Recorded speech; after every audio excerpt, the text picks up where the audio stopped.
Tonight on CFTK-TV News, the Kitimat RCMP released their latest weekly report. The Prince Rupert RCMP are seeking out a wanted woman, and we look at the drop in gas prices in Metro Vancouver. Northwest BC's only television news team. We are CFTK-TV News. Good evening, I'm Cale Maslin, and here's what's making the news in the Northwest and beyond for the day. Later this week, the Northwest is set to be playing host to a pair of all-candidate forums for the federal election, with one happening in Kitimat tomorrow and the other taking place in Houston. The one in Kitimat will be located at the Mount Elizabeth Theater, with it starting at 6 p.m. and going until 9 p.m., and the Houston edition will occur at the Houston Community Hall at 7 p.m. The terrace version of the forum technically occurred last Friday, but the incumbent NDP Skeena Bulkley Valley MP Taylor Backrack and Christian Heritage Party candidate Rod Taylor were the only candidates to show up on time. Conservative candidate Ellis Ross only appeared after it concluded, and the Green Party representative Dana Young didn't attend at all, and neither did the Liberal representative Inderpaul Dillon, and both Young and Dillon won't be attending the Kitimat Forum either. In their latest weekly report that covered most of the earlier part of April, the Kitimat RCMP talked about what cases they encountered during that time frame. One of the aforementioned cases saw the police get word from a local resident that their credit card had seemingly been compromised because some money had been withdrawn from it, and then it was possibly put into a crypto account. Despite reports to the victim's bank and the Canadian Anti-Fraud Center, there hasn't been anyone that was able to figure out who was responsible for this fraud. The Kitimat RCMP are once again using this kind of case to remind local residents to regularly check out their financial accounts, and if they notice anything wrong or suspicious, they should notify their financial institution. The Prince Rupert RCMP recently sent out a notification that let the public know that they are currently seeking out a woman who is wanted for some theft-based crimes. The wanted woman's full name is Mildred Mary Wilson, and she is being sought out by the police due to her committing 2 counts of theft under $5,000. Wilson's description has been listed online as being that of a 56-year-old Indigenous woman that has a fair complexion, long brown hair, brown eyes, while also being 5'3" and weighing about 150 pounds. Anyone who happens to notice her somewhere or potentially figure out where she might be located is asked not to approach her, and then give a call to the Prince Rupert RCMP at 250-627-0700. In a recent announcement, the City of Terrace made it known that a longtime city employee will be taking on yet another role out of necessity. Terrace's current finance director, Lori Greenlaw, is going to be filling the role of city manager for about a year as well, as Maggie Aruda is set to go on maternity leave. Greenlaw has been Terrace's finance director for the past 8 years and has filled out various other roles in the city's finance department ever since she joined them back in 2006.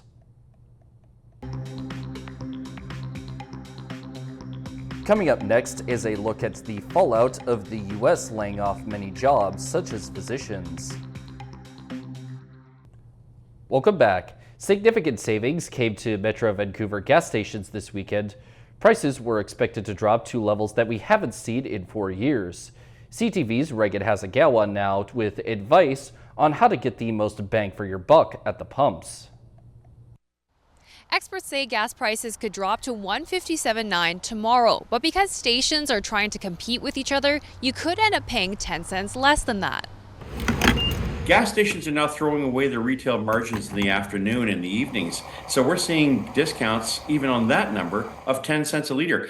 Bottom line for anybody driving in Vancouver, never buy your gasoline in the morning, not even in the early afternoon. Wait until the evening, you'll save an extra 10 cents a liter. That's what we saw early this morning in Langley, the station reaching $154.9. It's the lowest price since February 2021, according to price prediction site Gas Wizard. The drop is partially thanks to a number of U.S. refineries that BC relies on coming back online. It'd be a lot cheaper if we could actually make our own gas, right? The U.S. trade war is also having a big impact. That's what motorists are starting to see at the pump, is all of that volatility from the back and forth on tariffs is starting to impact the price you pay, and it's impacting the price of oil. The province eliminated its consumer carbon tax last week, dropping prices about 17 cents per liter. But because prices had been surging in the weeks that led up to that change, this may be the first time many drivers are actually feeling any relief.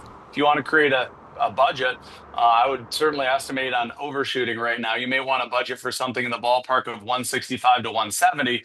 That way, if prices constantly go up and down, you may not be stuck in a bad place. It's like, oh my gosh, I'm gonna have to work more. I'm lucky I don't do a high mileage, so poor sods that have to go every day to work and feed a family, I don't know what they're going to do. Experts say the best time to fill up is after 6 p.m. and with the possibility of a 10-cent difference between neighboring stations, it will be worth it to use an online price tracker. Reagan Hasegawa, CTV News, Langley.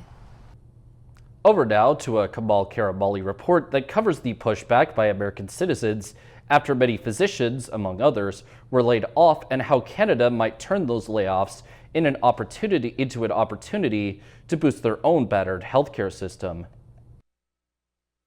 Chaos erupting at several U.S. health agencies earlier this month when thousands of federal workers from top management positions to physicians received layoff notices. While some Americans are pushing back against the cuts, we really need family physicians. On this side of the border, others are looking to pull in former employees. Physicians from the U.S. are feeling frustrated. They see the research funding disappear. They're seeing politicians interfere. And so they see Canada as an opportunity. What's being dubbed in the U.S. as the brain drain could now be Canada's brain gain. We're seeing more interest from U.S. physicians coming to Canada than we've seen in decades. The Medical Council of Canada has seen a nearly 600% increase in U.S. medical graduates exploring options to practice in Canada. And several provinces have taken steps to create a pathway for U.S. doctors to practice, including Manitoba, where right now there's roughly one physician for every 456 people, the second lowest in the country. We hope to recruit more. This is an important time in this period of kind of instability. But it isn't just the health sector. Companies across Canada are also hoping to recruit scientists and researchers looking to leave the U.S. Some of the country's leading biomedical research institutions certainly have received an enormous amount of requests. The Canadian Medical Association is now asking Ottawa to help create an easier pathway for U.S. doctors to practice in Canada that would include fast-tracking visas and removing other immigration barriers. Kamal Karamali, CTV News, Toronto. With the federal election race heating up, a new Westminster burger restaurant is continuing its decades-old tradition, as they have made a new burger for every party, leaving it up to hungry patrons to decide the next Patty Prime Minister. CTV's Ben Nesbitt reports. There we have it. Got the Conservatives and the Liberals swapping out ballots for burgers. It's been going on now for probably about 30 years. A decades-old tradition for New Westminster's Burger Heaven. All political parties represented with their own unique flair on the menu. That's pretty great. I mean, this is like an election, so I'm going to have the Mark Carney burger myself. That burger features Alberta cheddar, bacon, and a zesty sauce, while the Conservative option has hopes to cut the mustard and rise up the leaderboard with its aromatic onions and aged cheddar. The selections, however, aren't always political. It's a mixture of both. People do choose with who they're going to actually vote with, and then there's other people that just go for the burger themselves. So it's about, I would say, probably about a 50-50 split. The burger polls only opened on Monday, but so far it's the Liberals with the early lead. Being that we are, at least New West is fairly heavily NDP. Over the years in the past, I've always gone by who came in second would be generally the winner, because it was always NDP no matter what. So this time it looks like things might be a little bit different coming around. You can stop by and make your pick up until April 27th. Ben Nesbitt, CTV News, New Westminster. And now we take a look at both your nightly and weekly weather forecast. On the North Coast, tonight's conditions should be partly cloudy with a chance of rain and a low of +4, with the rest of the week likely to see mixes of sun and cloud, a sunny day, and then some rain with the high bouncing from 11 to 8 degrees. In the Terrace-Kitimat area, the nightly forecast is expected to be partly cloudy with a chance of showers as well, while their low sits at 1 degree, and as for the weekly forecast, sunny days are expected for the next little bit before clouds and rain creep in, and the high should jump from 16 degrees to 9 degrees. And in the Bulkley Valley and Lakes District, the forecast for tonight projects for clouds and a chance of showers, while their low drops to -6 degrees, and their forecast for the week expects to deal with sun for the most part, albeit with the eventual emergence of clouds, and a high shifting from 9 to 17 degrees. Checking out the highways now, visit Drive BC for the latest and up-to-date conditions, and as always, drive safe out there. On Highway 16, there is bridge maintenance in Smithers and between Dillel and Port Clements, ditching east of Prince Rupert and in Birds Lake, utility work west of Terrace, road sweeping between Smithers and New Hazelton, industrial traffic between Priestley Hill and Whitsett, electrical maintenance in Prince George, and the Uska Ferry has been shut down for the season with the cable car in effect. Highway 37 has water pooling between Nalabila Boulevard and Terrace, slippery sections between Jade City and Dease Lake, frost heaves between Belle 2 to Dease Lake, and between Jade City to the BC and Yukon border, and shoulder maintenance north of Bob Quinn. Highway 37A has falling rocks between west of Meziadin to east of Stewart and road sweeping in Meziadin. The Nishka Highway has water pooling between Gigolk to Terrace, and the Telegraph Creek Road has muddy sections between Telegraph Creek to Dease Lake, with a rest area being closed also west of Dease Lake.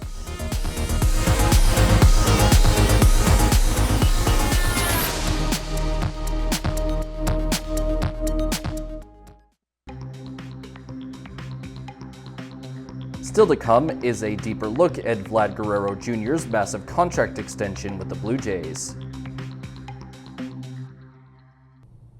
Welcome back. The latest fad in exercise aims to transport you to another world. A growing number of people are using virtual reality to enhance their home workouts, but is it worth the price of admission? Here's NBC's Stephen Romo. Punching, blocking, and dodging. This is your chance to show off your smooth moves. An immersive cardio boxing class, all from the comfort of your home or office. Hello, FitXR. Virtual reality workouts are the future, or at least that's the hope of companies like FitXR. Things seem pretty advanced now. Yes, the technology is so much better. FitXR's director of fitness content, Kelly Cosentino, outfitted me with a MetaQuest 3S headset, which runs about $300. It comes with hand controls, and with a little bit of setup, you can be online getting an aerobic workout without the bike or treadmill. Let's ramp it up a little bit. How's it feeling? She wanted to ramp it up, and I don't think I needed to ramp it up. A newer feature of FitXR and many VR apps, the ability to use mixed reality, so you can see the actual room you're in with the virtual space superimposed. How are we doing? Really bad there for a second. There are many other virtual workout companies like the similar Supernatural VR Fitness and Les Mills XR, which offers a dance-inspired version. For fans of these programs, working out without a gym membership is appealing. I remember asking my friends and my family, be like, come to my class or work out with me. And like a lot of the times it's no. And it's because of the intimidation, or I don't feel comfortable doing those movements in front of people. FitXR says rather than just targeting fitness enthusiasts, they hope to reach people who aren't getting enough exercise. Exercise physiologist Dr. Keith Diaz approves of that goal. It's a way to get people moving and maybe making exercise more accessible to more people. So I'm a big fan of it. Diaz says some people using VR may experience cyber sickness, which he says feels similar to motion sickness and can include dizziness, headache, and nausea. Taking frequent breaks and adjusting the visual settings can help. Fantastic! Combo 1 coming in hot. Later, I tried FitXR at home. The mixed reality function let me see my dogs and my surroundings. My dogs are so confused. And in the end, VR went a long way in winning over this skeptic who's used to real-world workouts. Woo! Stephen Romo, NBC News. The Toronto Blue Jays recently signed homegrown star Vladimir Guerrero Jr. to one of the priciest sports contracts ever, and it should firmly cement him as a Blue Jay for life. Now CTV News dives deeper into the signing and what it means for Canada's lone MLB franchise. There's a challenge system. Guerrero smokes one the other way. It's the largest contract in Blue Jays history and one of the richest in Major League Baseball. I'm a Blue Jay for life.